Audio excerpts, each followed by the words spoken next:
네, 김용민 PD님이 만든 미디어 실업, 김용민 TV 선정 올해 7대 뉴스 마지막 뉴스 만나보고 왔습니다. 이태원 참사 소식 전해드렸는데요. 자, 지금 검찰 정권 속에서 궁금하신 것도 많고 답답한 분들 많으실 텐데 이분이 또 판사 출신이셔서 많은 분들이 궁금하다는 댓글 많이 남겨주셨거든요. 바로 모시겠습니다. 김승원 의원님 만나보겠습니다. 안녕하세요. 아유, 네. 우리 더불어민주당의 그 수원갑, 네. 수원갑 지역구, 네. 예, 장안구, 그렇습니다. 장안구, 예. 또 다른 구도 있습니까? 뭐 영통구, 팔달구, 권성구. 그러니까 이제 우리 의원님 지역구에는 장안구입니다. 장안구만 있는. 예. 네, 그렇습니다. 수원의 갑, 네, 을이면 또 네. 을을 대변하는 정당.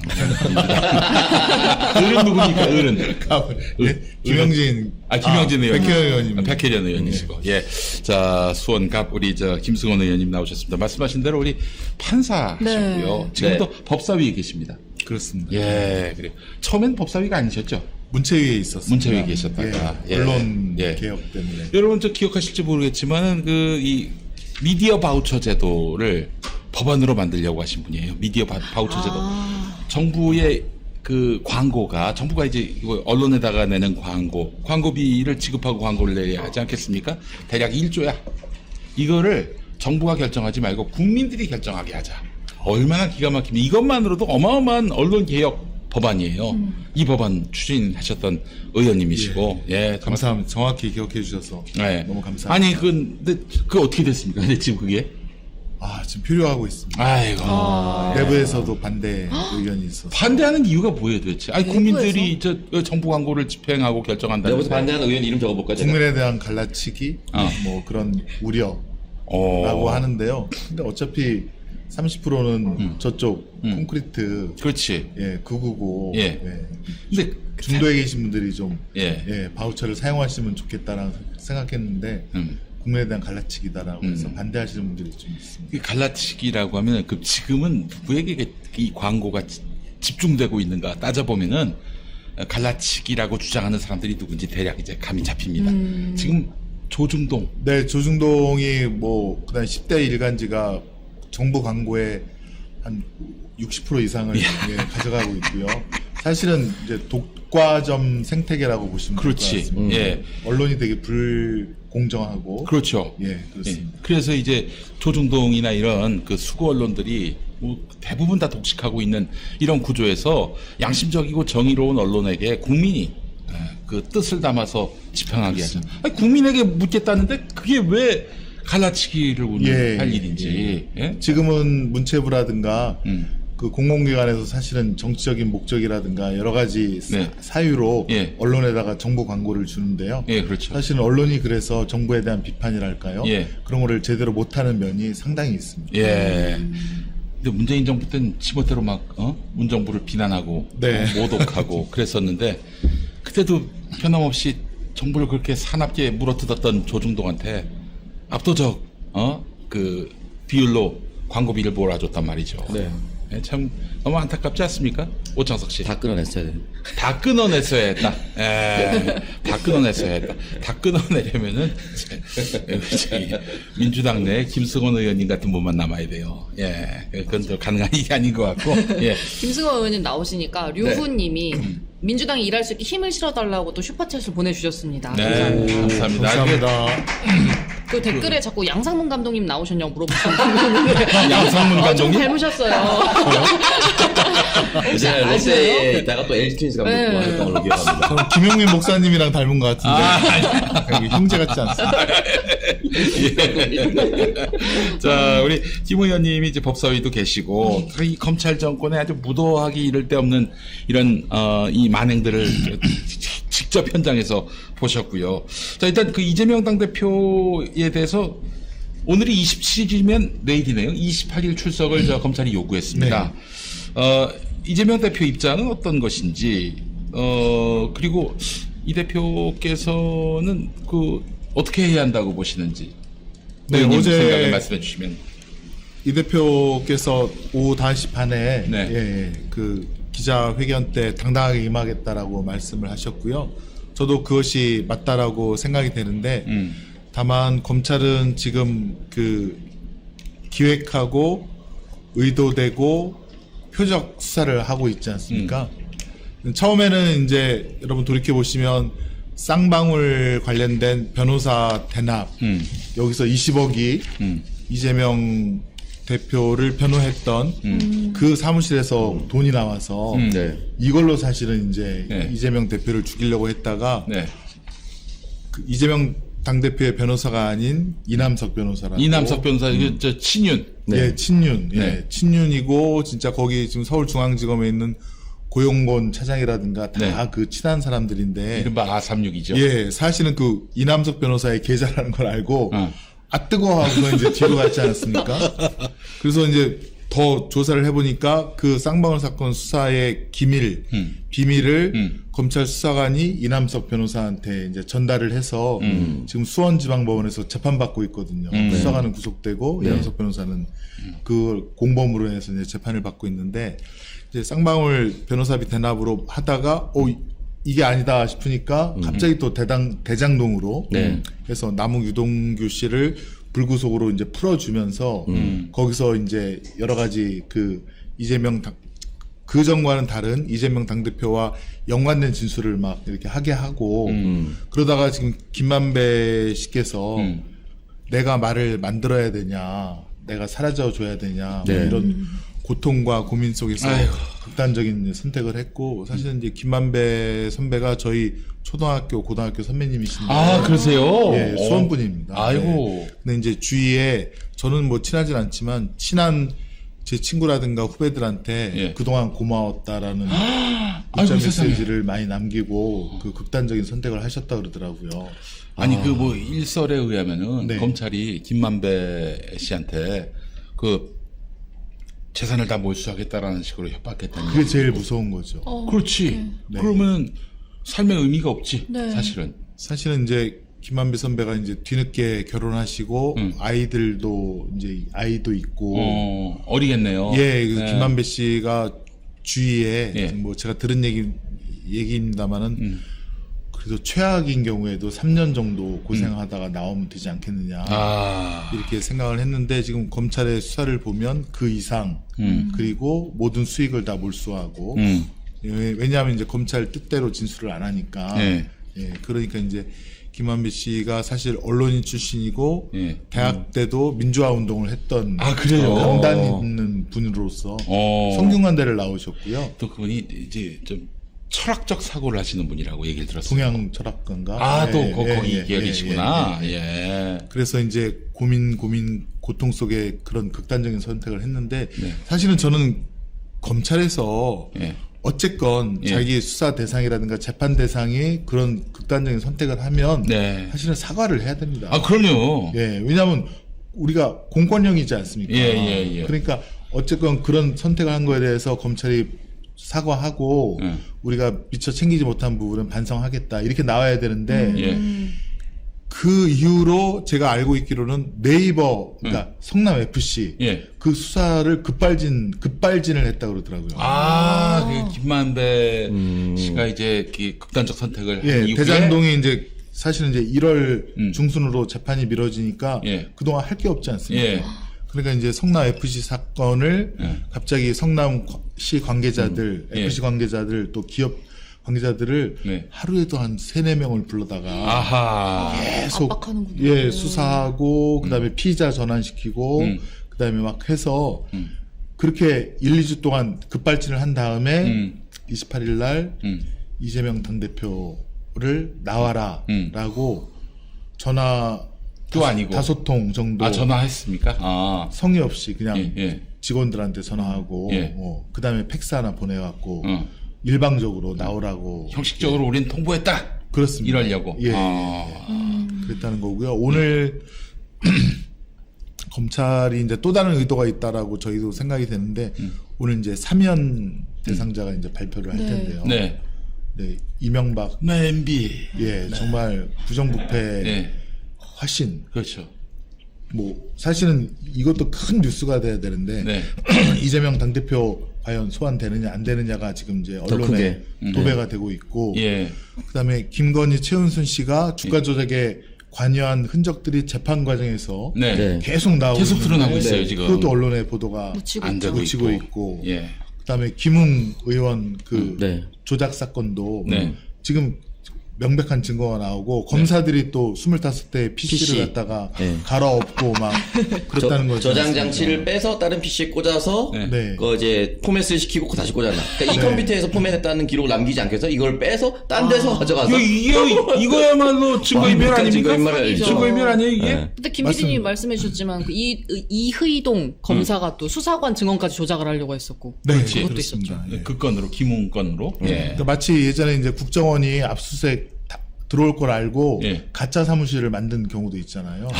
스케일이 그 정도인데 근데 이제 검찰은 그 정도는 못 되니까 네. 그냥 컴퓨터를 갖다가 이렇게 특활비가 국정원보다 좀 작군요. 그래요.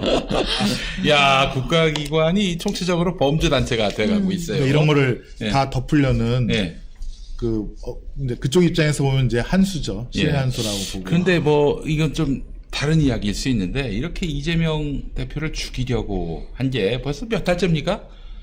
아, 저는 뭐 이미 그 당선 직후부터 시작해가지고 네. 이제 그 음모가 점점 가시화됐고 저 때부터였던 것 같아요. 그 당대표 당선 이후로 뭐 당선되고 나서 축하난과 함께 보낸 게 이제 기소장 아니겠습니까? 아무개를 못 알아봤다.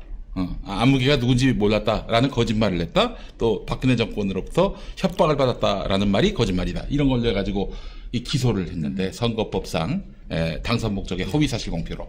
예. 그것부터 시작해서 계속 지금 죽이기 수사가 이어지고 있는 그런 상황인 것 같은데요. 근데 이게 뭐 얼마나 오래 갈 수 있겠는가? 이것도 뭐 몇 달째 지금 안 나오면 국민들이 이제 서서히 야, 뭐 없나 보다. 뭐 이젠 야, 그 공작을 하려고 해도 뭐 좀 적당히 해야지 너무 길어지는 거 아니야? 이런 여론도 나올 것 같고요. 네. 이 국면 가면은 그 결국에는 또 자기들이 감추려고 했던 것들이 또 다시 재조명이 될 것이고 이 정권은 저는 그 더 이상 이런 식의 공작을 하기에는 한계에 봉착하지 않겠는가 이런 생각이 듭니다. 의원님.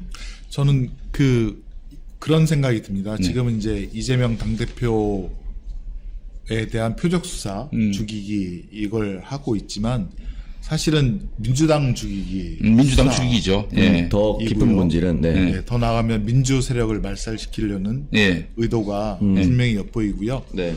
왜냐하면 지금 이재명 당대표를 건들기 전에 처음 이제 대선 자금 얘기를 꺼냈거든요. 검찰에서 예.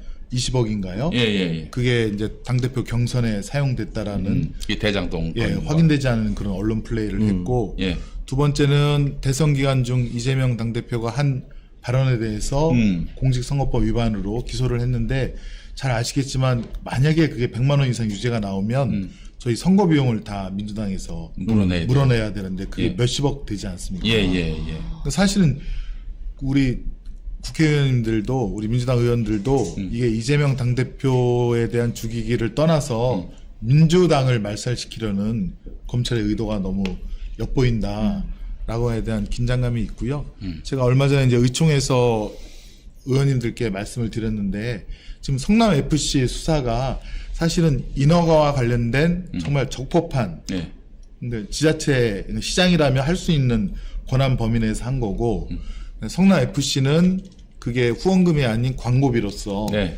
두산건설과 계약 체결하고 광고를 또 해주지 않았습니까? 네네. 적법하고 적법한 그런 두 가지 행위를 이거를 갖다가 지금 중간에 두산이라든가 네이버라든가 차병원 사람들을 압박해서 네.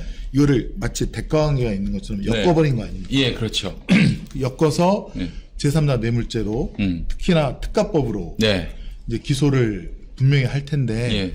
잘 아시겠지만 이게 1억 이상만 돼도 무기징역 또는 10년 이상 유기징역이라 네. 거의 뭐 이재명 당대표를 영원히 매장시키려고. 매장시키겠다라고 하는 예. 그런 의도가 보이고요. 근데 이제 제가 의원님들께도 이렇게 말씀을 드렸습니다. 우리 국회의원은 입법이라든가 예산이라든가 정책이라든가 민원을 굉장히 많이 받고 있지 않습니까? 네네네. 또 그걸 해결하는 게 보람인데 네. 적법한 우리가 이걸 했고 또 그와 관련된 유형무역의 이득을 어느 단체에다 줬을 때 만약에 이 중간에 있는 사람이 이것과 대가 관계가 있다라고 진술을 해버리면 네. 우리도 나만 할 수 있는 사람이 없다. 국회의원 일을 하지 말라는 그럼요. 거죠. 어느 지자체장이 일을 할 수 있겠어요. 그렇습니다. 다 예. 수사 대상이고 다 이거는 처벌감이에요. 제2의 직권남용이다라고 제가 말씀을 드렸습니다. 제가 판사였을 때는 직권남용으로 기소된 경우가 거의 없었는데 윤석열 검찰총장이 그 박근혜 그 정부 수사하면서 정말 직권남용으로 많이 걸었거든요. 그렇습니다. 예. 그때부터 이제 직권남용이 사실은 그 뭐 전가의 보도랄까 망나니의 칼처럼 네. 이용을 했는데 그러니까 이제 뭐 제3자 뇌물죄도 예. 똑같이 예. 뭐 직권남용은 사실은 뭐 3년 이하 징역인가 네. 형이 높지도 않습니다. 네. 근데 이 제3자 뇌물죄는 3천만 원 이상만 돼도 5년 이상 유기징역이니까 네. 그다음에 5천만 원 이상이면 7년 이상 유기징역이라 이건 집행유예도 안 됩니다. 예, 그러네. 이건 무조건 이거는 5년이 넘어가니까. 예. 7년이 넘어가면 집행유예가 안 됩니다. 7년이 넘어가면. 네. 예. 근데 이거는 무조건 이걸로 걸면 국회의원 나만 할 사람이 없다. 무조건 다 수사 대상이 되고. 그 제3자 경고를 정했어요. 뇌물죄가 이거 아닙니까? 그러니까 본인이 직접 받지 않고 다른 누군가가 받았어. 이것도 제3자 이긴 하지만 뇌물죄에 해당한다는 거예요. 그래요? 예.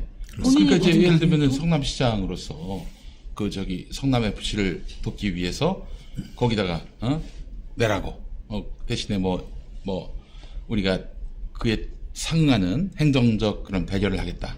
압력을 했다. 이러면 이런 이게 식으로. 이제 뇌물을 받은 거가 되는 거야. 네. 이런 사실은 식으로 엮으려고 하는 거지. 예, 그 사람이 예컨대 어디 뭐 고아원이라든가 양로원이라든가 네. 후원을 갖다가 했단 말입니다. 예. 근데 이거를 마치 우리 국회의원 업무와 대가 관계로 연결을 시켜버리면 네. 무조건 걸립니다. 그렇지. 그러니까 직권남용이 뭐냐면은 무슨 그 직에 있는 사람이 그 권한을 이제 행사했단 말이에요.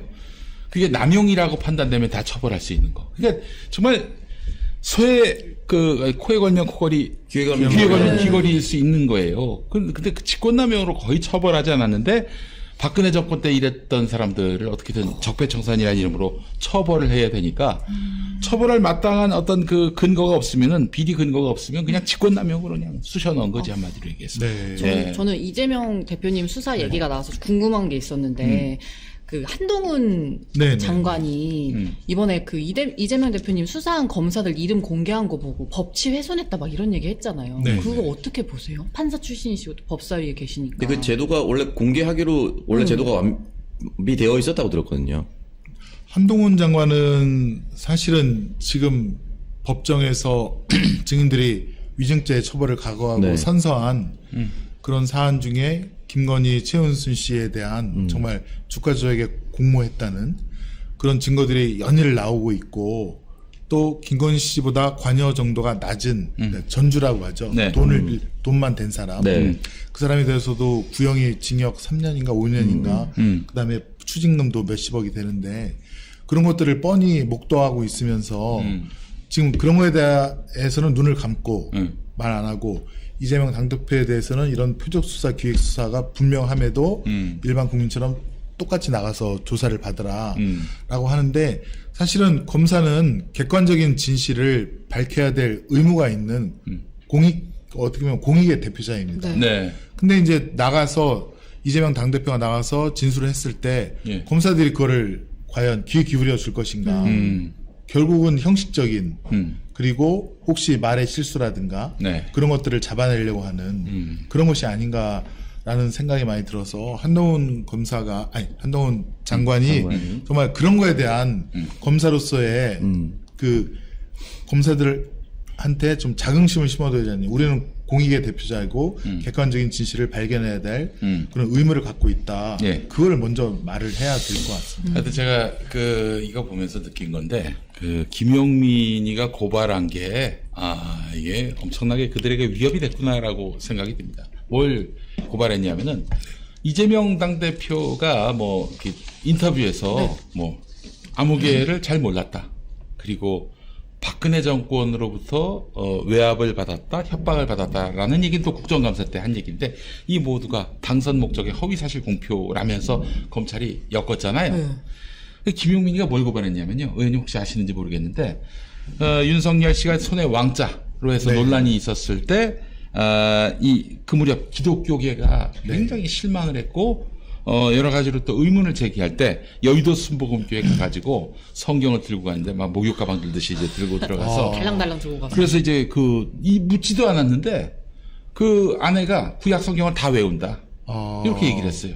구약 성경을 외운다는 건 유사일에 그런 일을 자랑한 사람이 아무도 없을 뿐더러 가능하지도 않은 일이고요. 이건 당선 목적의 허위사실 공표로 볼 수밖에 없다. 판단해서 제가 고발을 했습니다. 네네. 예. 지난번에 지난주까지 그 고발인 조사를 했는데 예. 어떻게 될지는 모르겠는데요. 제가 그래서 그 고발하겠다라고 SNS에 글을 올렸는데 이걸 갖고 강신업 씨라고 네네. 팬클럽 회장했던 김건희 저를 고발을 했어요. 명예훼손으로. 근데 이게 성취가 됐습니다. 윤 대통령을 웃음거리로 만들었다. 기소 의견으로요. 기소 의견으로 성취를.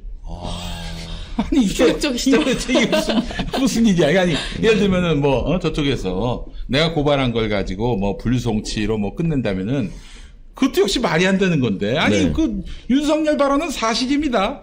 우리 아내가 구약 성경 다 외운다. 네. 이거는 사실이에요. 영상으로 남아 있습니다. 풀 HD 영상으로. 그런데 이재명 후보의 대선과 무관한 지나가면서 했던 발언 가지고 당선 목적의 허위사실 공표로 엮은 검찰이 말이죠.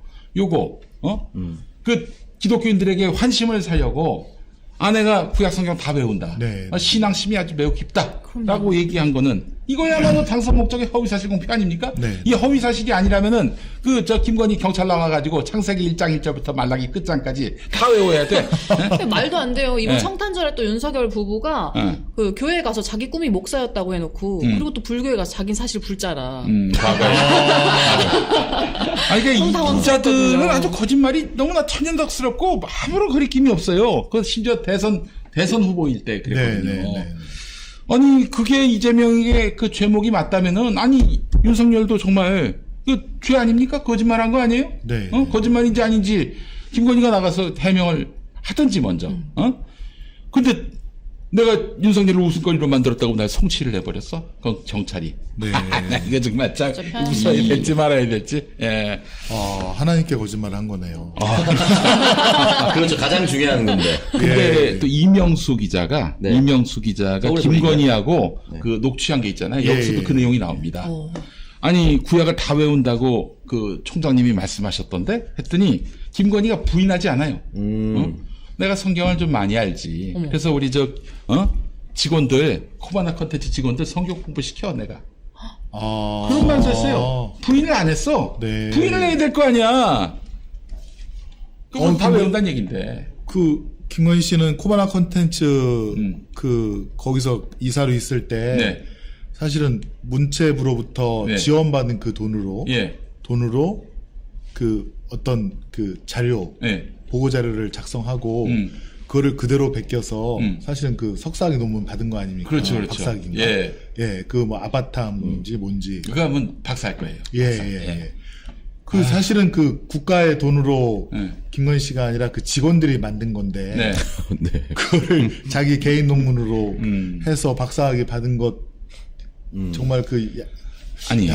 그 기독교와는 전혀 관계가 무슨 운세 관련해 그런 예, 건데. 예. 그 농협과 관련해서 농협이 아니라 저기 뭡니까 저기 성남 FC 네. 건과 관련해서 이게 만약에 성남시장 지위로 해가지고 그렇게 해서 어디로부터 받았지?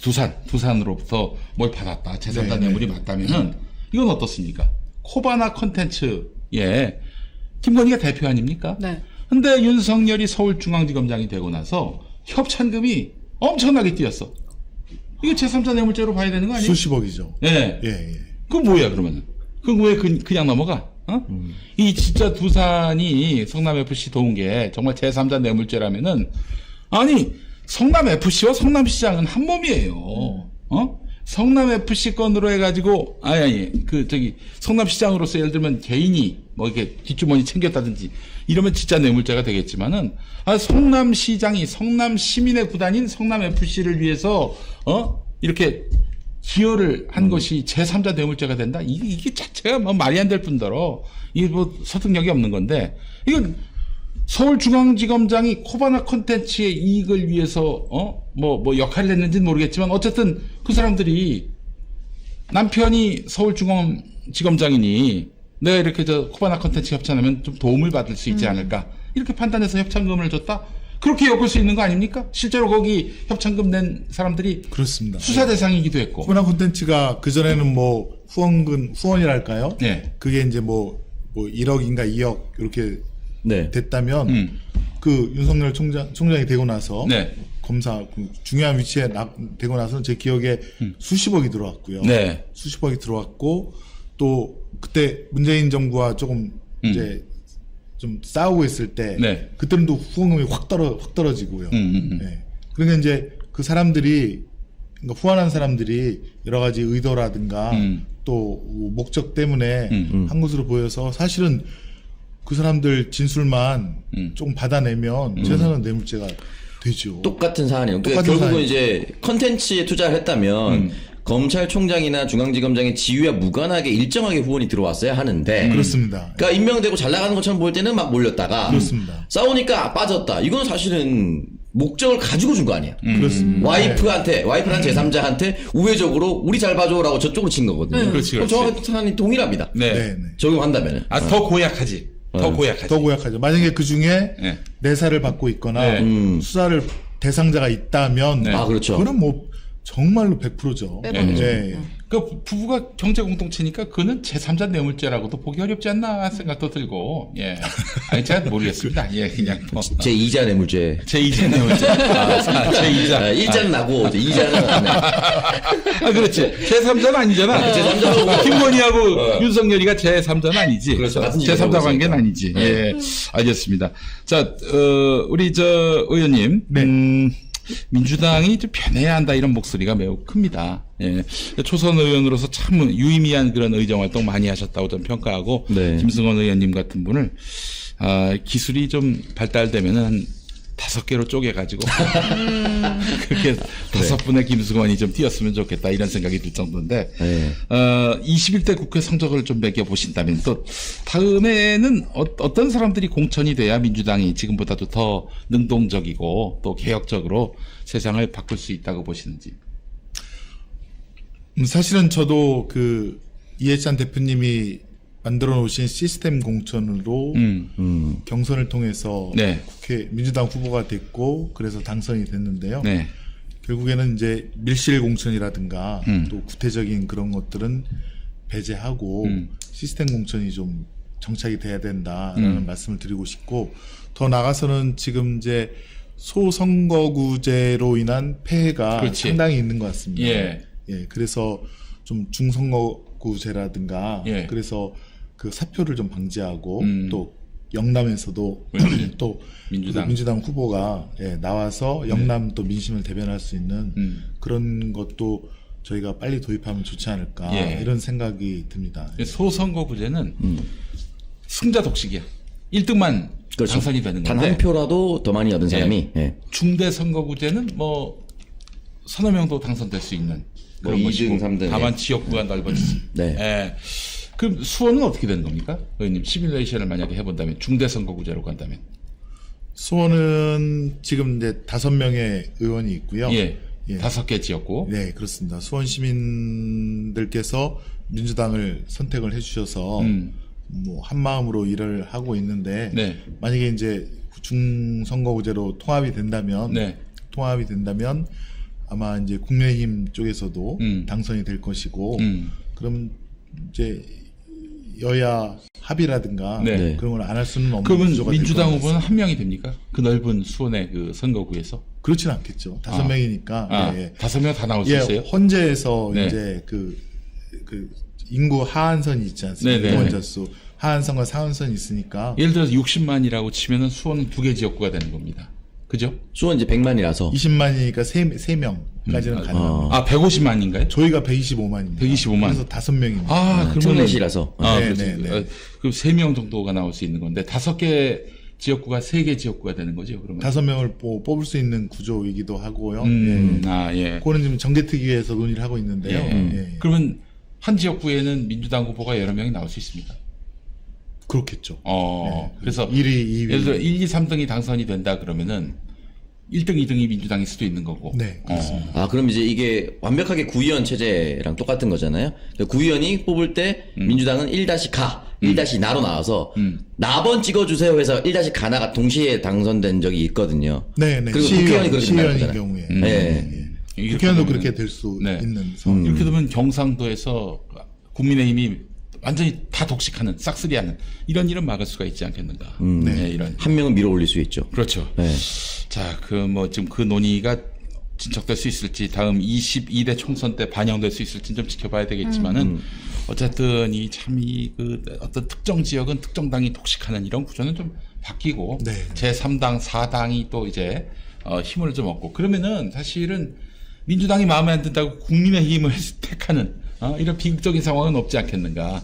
민주당 정부의 그 불만이 많은 분들이 윤석열이라는 돌아온 전두환을 택할 일은 없지 않겠는가 하는 그런 생각이 들고. 그 사실은 이제 그 민의가 정확히 반영되는 선거구 제도도 만들어야 되겠지만 지금 그 정치검찰에서 네. 그 윤석열 정부가 하는 것은 네.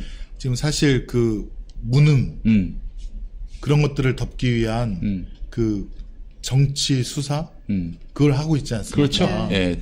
그래서 이제 또 지지층을 결집시키기 위한. 예, 자기 당대표 지지층을. 또 민주당에 대한 스크래치를 내고 네. 그래서 민의를 왜곡해서 네. 사실은 이 다음 총선에까지 네. 영향을 미치려고 하는 지금 텐데 총선 선거 운동하고 있는 거예요, 검찰이. 사실은 그렇습니다. 예. 예, 제가 볼 땐 그렇고요. 예.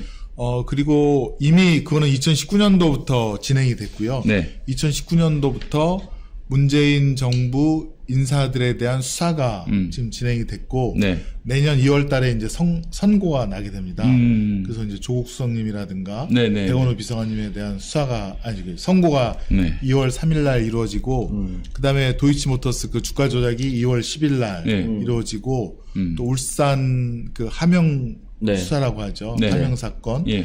그 수사가 이제 송철호 시장님 또 누구죠? 그다음에 황운하 의원님 네네네. 뭐 그런 또 선고가 2월 말에 이루어질 텐데 네.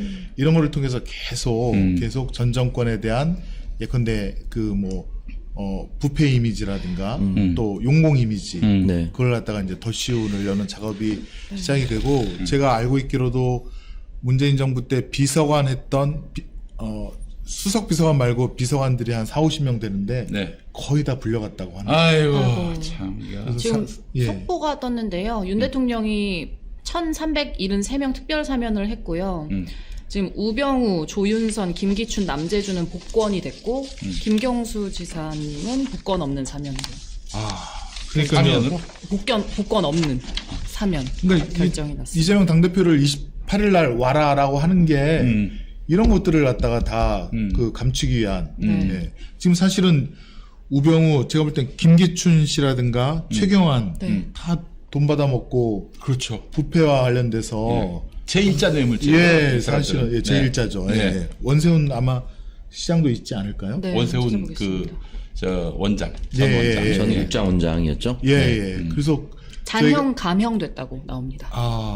그러니까요. 그런 사실은 그 부정부패로 인해서 뭐 다시는 그러니까 일벌백계 엄단해야 될 사람들 사실은 저희가 이제 사법연수원 다니면서 항상 배운 그 명심한 게 중재 엄벌 경제 관용 생경은 좀 봐주고 예. 중재 좀 예. 엘리트들이 하는 권력형 범죄. 권력형 범죄는 엄벌하자. 네, 그게 사실 저희 모토였거든요. 예. 중재 엄벌, 예. 경제 관용. 거꾸로 지금은 됐어요. 뭐, 자기 입맛 따라 수사한 사람들을 네. 뭐 1, 2년도 안 돼서 다 풀어주는 거니까. 예. 심지어 자기 부정 아닌가요? 자기가 넣은 사람들이잖아요. 네. 그렇습니다. 예, 저는 그렇게 생각이 됩니다. 그러니까 그때 넣을 때는 그 한마디로 문재인 정부한테 잘 보이려고 네. 자기들의 어떤 정치 권력을 더 많이 확보하기 위해서 굳건하게 하기 위해서 충성 경쟁을 한 거죠. 이렇게 총선 보여주기 경쟁을 했고 그리고 나서 자기들이 이제 검찰 쿠데타를 통해 집권한 이후에는 다 풀어주는. 예? 아니, 그러니까 사실 이자들이 무슨 정의의 화신이거나 그렇지 않은데. 전형적인 승진 욕구죠. 그렇죠. 어떻게 보면. 예. 내가 넣고 내가 빼고.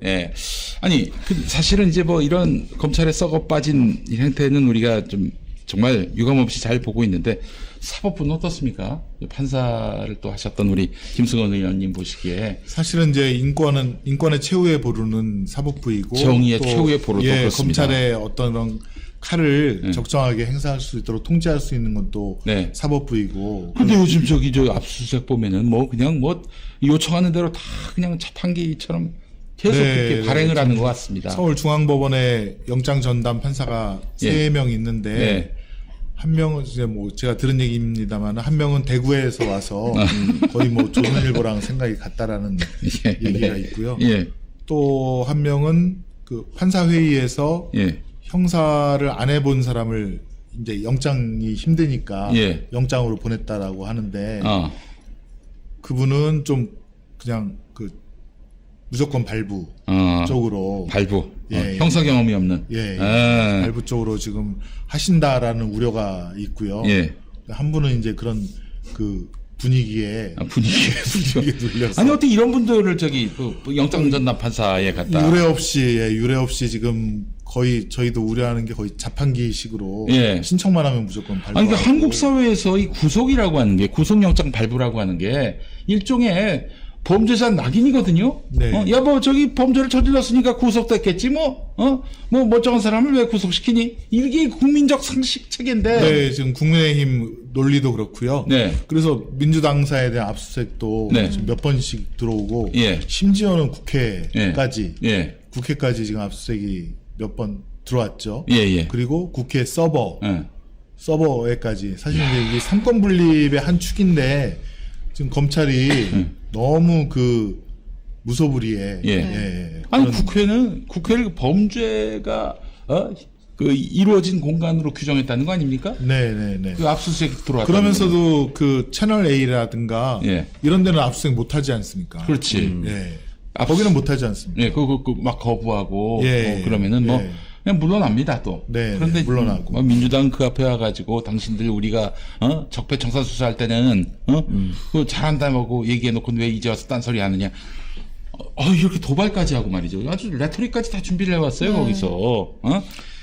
야 이거 보면서 제가 진짜 이게 그래서 저희가 지금 이제 검사들이 우리 그랬어요. 김용민 의원님이 이제 예. 법 왜곡죄라고 해서 예. 검사들이 예컨대 이제 그 법 적용을 똑바로 안 하거나 네네네. 혹은 이제 증거를 조작하거나 네. 혹은 인권 침해적인 수사를 통해서 자기 입맛에 맞는 그런 진술을 얻어내는 그런 거에 대해서는 처벌할 수 있는 네. 그런 법안을 김용민 의원이 발의를 했고요. 네. 또 저희가 이제 반인권 범죄라고 해서 그런 범죄들에 대해서는 공소시효가 일단은 장기간이거나 없애는 예, 그런 법안도 저희 당론으로 냈습니다. 그래서 예. 이 검찰 수사가 물론 몇 년이 갈지는 모르겠지만 당신들도 언젠가는 법 왜곡죄라든가 수사 대상이 될 수 있다. 당신들이 휘두르는 직권남용이라든가 제3자 뇌물이라든가 예. 여러 가지 범죄가 예. 칼이 당신한테 돌아올 수 있다라고 하는 경고를 좀 그는 반드시 주고 싶습니다. 검사뿐만 아니라 판사도 대상이 되는 건가요? 판사는 좀 뺐습니다. 왜냐하면 또 삼권 분립 때문에. 그렇습니다. 예, 알겠습니다. 우리 저 판사님들은 정말 좀 이런 시기에 정말 기가 막힌 시대에 검찰이 뭐 모든 권력을 다 쥐고 뭐 그냥 이 국민 머리 위에 지금 올라선 이 시기에 뭔가 좀 그 균형추를 맞춰주는 역할을 좀 하셔야 되는 게 아닌가. 네, 사실은 이제 검찰이 이제 우리 당대표라든가 아니면 그전 김용 부원장에 부원장. 대한 네. 수사를 하면서 예. 긴급 체포를 했죠. 네. 체포영장에 의한 체포를 하고 네. 한 20여일 동안 가족과 못 만나게 하는 네. 그런 이런 반인권적인 수사를 하게. 예. 그래서 사실은 체포가 되면 구속이 되면 사실은 이제 변호사도 만나야 되지만 그렇죠. 가족과도 그럼요. 안심시켜주는 네. 근데 여보 아니면 뭐 나 이렇게 잘 있으니까 걱정하지 말아요. 예. 이렇게 해야 되는데 가족과의 그 면담을 아예 불허하고 단절시키고 그다음에 뭐 사실은 진술 거부권 묵비권은 우리 형사법이 인정하는 그 조사한 사람의 권리인데 묵비권 행사에 대해서 뭐 비아냥되거나 그런 거. 그다음에 아마 김만배 선배님도 제일 고통스러울 게 주변 지인들에 대한 그런 쌍끌이식 네. 일단 털고 보자라는 예. 그런 거라든가 또 성남시청에서도 제가 알고 있기로 그 후원과 관련된 조금이라도 그 연결고리가 있으면 한 100군데 이상의 기업체를 압수수색 했다고 그러고 아니야, 정말. 와서 다 탈탈 털고 예. 그다음에 가면서 하는 말이 뭐 없네요. 우리가 예상한 대로 아무것도 없네요. 그러면서 그냥 가버렸다는 거죠. 쑥대밭을 만들어 놓고. 네, 쑥대밭을 만들어 놓고 대표이사 막 쓰러지고 답답하네. 격리 직원 막 입원하고 그런데 단 한마디 그거는 없네요. 사무실에 해당하고 네. 집을 털 때는 어떻게 터느냐? 신발 신고 들어갑니다. 그래놓고는 그 일반 속옷장까지 가정집은- 다 들춰내. 뭐 가리거나 이거 여기 속옷이니까 넣어야겠네. 그런 거 없어요. 다 해 다. 일반 가정집을 그렇게 범죄 현장 취급하듯이 해도 되는 거예요? 그래서 트라우마 생길 것 저희가 같아. 지금 뭐 그냥 우스갯소리로 압수색한 다음에 원상 복구 의무를 신설해서 예. 압수색 전 그대로 만들어 놓고 나가라. 예. 그렇게 한번 그런 법안도 내야 되나 지금 고민하고 있어요. 내치죠.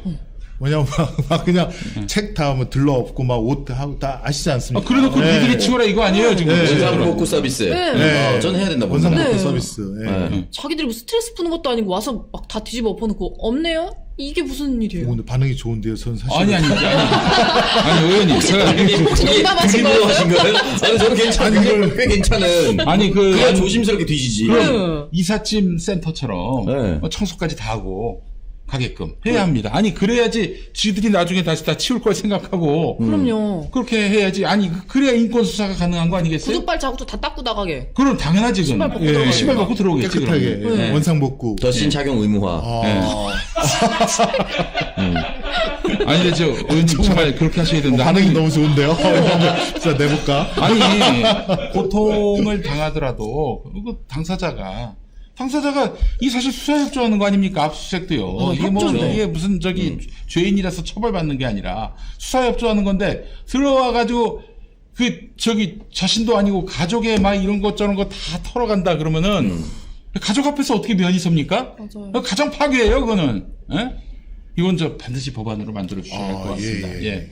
반응이 아니 좀 당황하셨어요. 그래야 이놈들이 압수수색이 막 전가의 보도처럼 막 그냥 휘두르고 네. 그러지 않게끔 예. 해야 되지 않나 싶고요. 아니 그리고 정말 혼자 사는 사람이 아닌 이상 가족이 사는 경우에는 이거 엄청난 테러입니다. 자기 집에 들어와가지고 컴퓨터 안에 그 파일 다 뒤지고 말이죠. 그다음에 그 일기장도 일기장 가져가고 중2 때 자녀의 가장 민감한 때. 일기장도, 이게 깡패나는 짓이 깡패도 이런 짓은 안 해요. 그러니까 정말 답답한 게 민주당사라든가 국회에 와서 네. 검찰이 압수수색해서 가져간 게 네. 찢어진 포스트잇, 네. 그다음에 파쇄된 종이 몇 네. 조각 네. 그런 거지 않습니까? 네. 그러면서 막 이만한 가방에다가 상자에다가 마치 뭐가 있는 것처럼 상자 막, 열면 안에 아무것도 없어. 네, 덜렁덜렁 막 네. 막 보여주기 갖고 나가고 그거는 정말 예. 아무튼 수사권은 국가가 인정하는 가장 센 권력이고 네. 가장 그 최소한도로 목적에 맞게 행사를 해야 되는데 너무나도 무도하다. 네, 그런 생각을 지울 수가 없고요. 네. 지금 또 정보를 전달해 주셨는데요. 최서원 씨는 6년 만에 일시 석방이 됐다고 하고 정경심 교수님은 해당 사항이 없는 걸로. 네, 그래요. 같은 이런 놈들이 건강상의 이런 이유인데. 놈들이 이런 싸가지 없는 놈들이에요. 정말 신경 용서. 책사부터 약 올리는 것 같아요. 예, 아니 그 최서원은 그 태블릿 PC 건이 지금 걸려 있어가지고 최서원을 회유할 필요가 있었다. 전 이렇게 생각합니다. 예. 저 청와대 근무할 때 그 여민관 여민 2관 네. 거기에 엘리베이터가 있습니다. 네. 네. 엘리베이터가 있어 이게 뭐냐 그랬더니 예. 우병우가 민정수석할 때 예. 자기 걸어서 올라가기 싫다고 어. 엘리베이터를 설치해서 거기서 엘리베이터 근데 제가 듣기로는 자기만 타고 다녔다고 그러는데 그래요. 전용 엘리베이터. 몇 층짜리 건물? 2층짜리 아니에요? 3층인가 그렇습니다. 5층도 아니고요. 예. 그 억 단위 들었을 거예요. 예, 당연히 그런 그렇죠. 얘기도 예. 있고 근데 수익 계약했을 이 양반이 거고요. 이제 사면돼서 나온다가 복권까지 됐다고요? 네. 이미 이거 지금 밖에 나와 있는데 영주에 못 출마하게 와, 꺼내. 그럼 뭐 국회의원 나오겠네요. 영주에 나오겠어, 영주에. 아유. 아유. 대박이다. 이게 진짜. 검찰 불패예요, 검찰 불패. 뭐 무슨 그 감옥 들어가도 몇 년 있으면 해뜰 날 오겠지. 이걸 믿어 의심치 않는 직업이 바로 검찰입니다. 예. 자, 미안의 개혁을 반드시 좀, 완성시켜 주시고요. 그러기 위해서 우리 민주당 의원님들이 더 분발해 주셨으면 하는 그런 바람을 말씀드리면서 오늘 김승원 의원님과의 시간을 마무리하도록 하겠습니다. 의원님, 마지막으로 우리 시청자분들께 한 말씀 좀 해주시죠. 네. 저희가 부족하고, 그리고 여러분들의 기대에 부응하지 못한다는 점 저희도 잘 알고 있습니다. 이 정권을 뺏긴 이후로 뭐 어느 정도 상상을 했지만 이 정도까지 이렇게 심하게 할 것이라고는 정말 예상을 못했는데요. 지금 사실은 저희가 검찰 얘기를 주로 했지만 더 심한 건 감사원입니다. 감사원. 감사원은 이복현. 20만 명, 20만 명의 이복현이 아니고 그런 뭐 의료 자료라든가 최재해와 유병 유병호. 재산이라든가 예. 영장 없이도 글쎄 말이에요. 다 감사해서 그거를 검찰에 넘기고 네. 그러면 검찰이 그걸 또 수사하고 예. 그런 절차가 계속 진행되고 있는데요. 최재호, 유병호야말로 다음에 감사 대상입니다. 맞습니다. 그렇습니다. 네. 지금 이제 저희가 군인들한테 통치를 그러니까 지배를 받은 적도 있었고 또 그 후에는 국정원에 또 그 정권을 넘겨준 적도 있었고 이제 마지막으로 검찰에 지금 이제 정권을 넘겨줘서 이런 것을 받고 있는데 반드시 우리 김용민 목사님과 같은 이런 옳은 소리를 또 내주시는 분들이 있다면 이 검찰 정권도 곧 네. 막을 내리고 네. 진정한 국민주권 시대, 진정한 민주주의 대한민국이 곧 될 거라고 봅니다. 이 마지막 남은 검찰의 권력을 그러니까 없애는데 뭐 최선을 온몸을 다해서 최선을 다하겠습니다. 네, 아유, 감사합니다. 자, 우리 김승훈 의원님 더욱 큰 역할 해주시길 바라면서. 그리고 저희 우측 상단에 또 후원 계좌를 김승원 의원님 계좌번호. 예, 농협 예. 301-0284-940811 네. 김승원 의원님 후원 많이 부탁드립니다. 의원님 후원하면요, 그 10만 원은 돌려받습니다. 세액 여러분. 공제죠? 예. 우리가 10만 원 돌려받으니까 세액 공제가 되니까요. 여러분, 또 10만 원, 돌려받는 돈이라고 생각하시고, 네, 김승원 의원님 맞습니다. 같은 좋은 분. 김용민 TV 아무나 나오지 않습니다. 예. 저희가 엄선해서 좋은 분들, 우리 정치에 꼭 필요한 분들만 모시니까요. 여러분 많이 좀 후원해 주시고 또 응원해 주시면 감사할 것 같습니다. 끝나면서 또 마지막 슈퍼챗 또 보내주셨습니다. 아름다운 세상님이 우리 김엄마 잡수실 시간이시라고 많이 먹고 힘내세요. 예, 그래요. 공영 줄줄이 잘리고 슬퍼요. 이미 잘린 우리 김엄마 아름다운 세상 지켜주세요. 네, 아이고, 또 감사합니다. 보내주셨습니다. 아니, 예. 다이어트 하신 것 같아요. 살이 많이 빠지셨는데. 아니 뭐 어떻게 하다 보니까 이렇게 됐습니다. 예. 자, 함께 해주신 여러분 감사하고요. 우리 김승원 의원님 더 분발하시고 우리 오창석 평론가님하고 우리 송서미 아나운서 수고하셨고 우린 다음 시간에 또 뵙도록 하겠습니다. 여러분 감사합니다. 감사합니다. 고맙습니다. 네.